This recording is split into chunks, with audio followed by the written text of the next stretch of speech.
I think this is a great opportunity to learn indications, learn the current literature, and of course, learn appropriate technique for genicular nerve and sacral lateral branch ablation, as well as ultrasound guided procedures and approach to the shoulder. Genicular nerve radiofrequency neurotomy.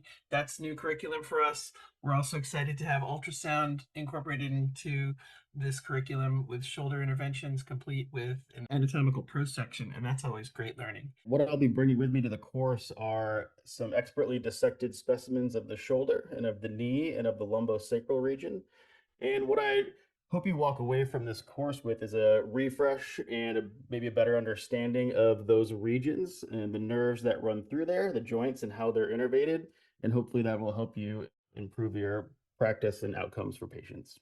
My name is Joel Tosma. I'm an anatomist at the University of New England. I'm Dave Seibel at Oregon Health and Science University, and I'm pleased to be the course director for this exciting new curriculum. My name is Drew Trainer. I'm in private practice at the Denver Spine and Pain Institute in Denver, Colorado.